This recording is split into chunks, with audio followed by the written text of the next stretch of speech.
For over 1,900 years, the fate of Rome's Ninth Legion has remained a profound and enduring historical mystery. A battle-hardened, elite military force of over 5,000 highly trained men thundered into the fog-drenched highlands of ancient Scotland, and then they simply vanished. There are no mass graves. There are no battlefield casualty reports. There are no records of them surrendering, and absolutely no evidence of survivors. But what makes the disappearance of the Ninth Legion so terrifying is not just that they went missing. It is the chilling realization that the Roman Empire, a civilization pathologically obsessed with record-keeping, glory, and military lineage, went to extraordinary deliberate lengths to pretend that the Ninth Legion had never existed at all. This is not just a story of a lost army. It is the story of a massive imperial cover-up. To understand the magnitude of this disappearance, you have to understand who these men were. Forged in the brutal fires of civil war, the Ninth Spanish Legion was part myth and part war machine. They had marched under the command of Julius Caesar himself during the grueling Gallic Wars. These were no green recruits or reluctant conscripts. They were elite shock troops, renowned for their iron discipline and unmatched physical endurance. For nearly 2 centuries, the Ninth Legion was the sharp, violent edge of Roman expansion. They crushed fierce rebellions in Spain. They held the terrifying Rhine frontier against Germanic incursions. They stormed through Britain under Emperor Claudius, and they played a critical role in quelling Queen Boudica's massive uprising. Time and time again, the Ninth had been sent wherever the empire needed swift, decisive action. By the early 2nd century AD, they were stationed at the cold, windswept fortress of Eboracum, modern-day York in northern England. Eboracum was Rome's ultimate military staging ground in Britannia, a fortress of stone, granaries, and temples projecting absolute imperial might. But just north of those walls lay Caledonia, modern-day Scotland. This was a wild, lawless territory filled with dense forests, jagged highlands, and treacherous bogs. It was home to fiercely independent tribal confederations that completely refused to kneel to Rome. The terrain provided perfect cover for ambush and guerrilla warfare. Roman patrols that ventured too deep into the Caledonian mist frequently did not return. In 108 AD, we have absolute carved-in stone proof that the Ninth Legion was alive, active, and rebuilding the fortress at Eboracum. An inscribed stone slab bearing the Legion's official name and titles was discovered in the ruins of York. It reads like a mundane, standard military dedication. Yet, that simple stone slab would become a chilling historical timestamp. It is the final, definitive footprint of the Ninth Legion before the silence began. Suddenly, the highly meticulous records of the Roman military bureaucracy went completely blank. Lists of station legions across the empire, which were typically kept with obsessive precision, simply omitted Legio IX Hispana. The legion's name was absent from new stone inscriptions. Imperial coins and military annals made absolutely no reference to them.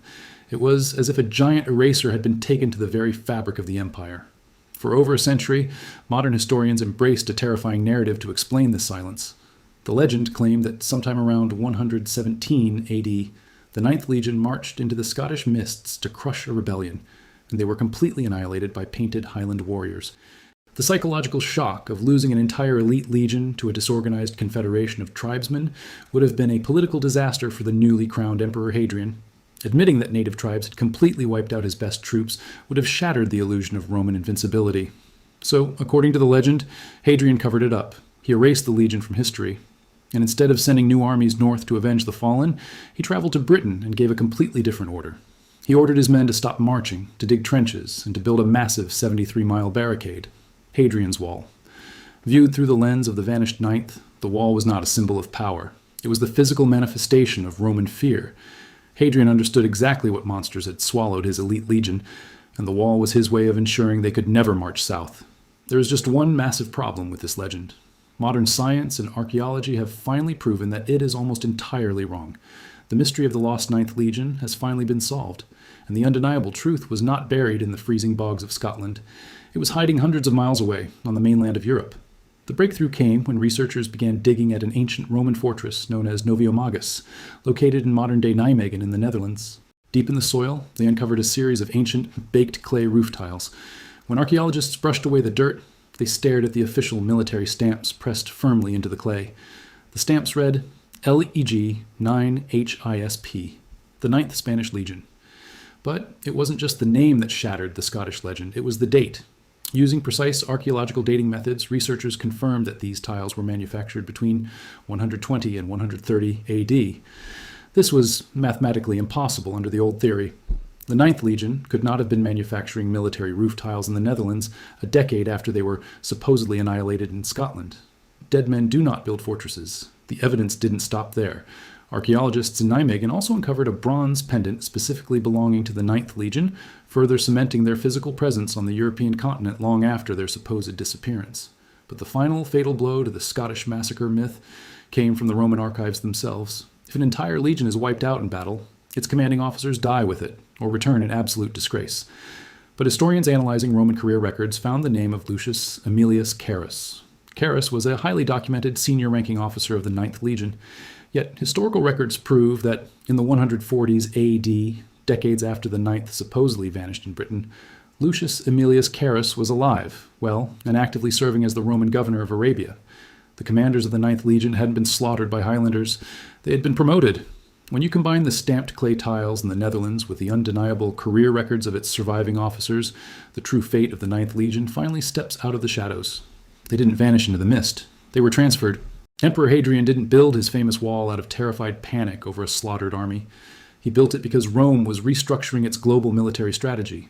Hadrian was abandoning the reckless expansion of the past and transitioning to heavily fortified defensive borders. To secure the continent, the Ninth Legion was quietly rotated out of Britain and reassigned to the vulnerable Rhine frontier in the Netherlands. But this doesn't explain the ultimate mystery. If they survived Britain and moved to the Netherlands, why did their name completely disappear from all Roman records just a few decades later? What actually killed the Ninth Legion? The answer lies in the East. During the 2nd century AD, the Roman Empire faced two catastrophic military crises in the eastern provinces. In 132 AD, the brutal and incredibly bloody Bar Kokhba revolt erupted. And in 161 AD, a massive war broke out against the formidable Parthian Empire. These eastern conflicts were not minor skirmishes. They were devastating and grueling campaigns. Roman historical records from these wars speak of unprecedented, staggering casualties. The Roman historian Fronto noted that the losses during these eastern conflicts were so horrific that Emperor Hadrian, when writing to the Senate, deliberately omitted the standard opening phrase, "If you and your children are in health, it is well. I and the legions are in health." Because the legions were not in health, they were being systematically dismantled. Modern military historians now confidently believe that the Ninth Legion was pulled from their station in the Netherlands and deployed to the Middle East to fight in one of these two devastating wars. There, under the scorching eastern sun, thousands of miles away from the Scottish Highlands, the Ninth Legion finally met its match. They were caught in a catastrophic, overwhelming defeat. The Legion suffered such extreme, unrecoverable casualties that the unit simply ceased to exist as a functional military force.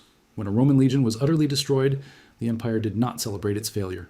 If the survivors were too few to rebuild the unit, the legion's number and name were quietly, permanently retired. They were not cursed with a damnatio memoriae, they were simply filed away into bureaucratic oblivion, erased to protect the fragile illusion of Rome's unstoppable power. For centuries, we loved the myth of the Lost Legion. We romanticized the idea of a ghost army swallowed by the wild, unconquerable North. But the truth uncovered by modern archaeology is far more deeply human. The legendary Ninth Legion wasn't defeated by magic, mist, or monsters. They were simply a group of professional soldiers, shuffling from one brutal frontier to another, until the relentless, grinding machinery of the Roman Empire finally sent them into a war they couldn't win. Their bones aren't resting under the Scottish peat bogs. They are scattered beneath the sands of the Middle East, victims of an empire that demanded their ultimate sacrifice and then quietly erased their name. Thank you for exploring this solved historical mystery with us. If you enjoyed discovering how modern archaeology is rewriting the greatest legends of the past, please like this video, subscribe to our channel, and share your thoughts in the comments below. Until next time, keep exploring.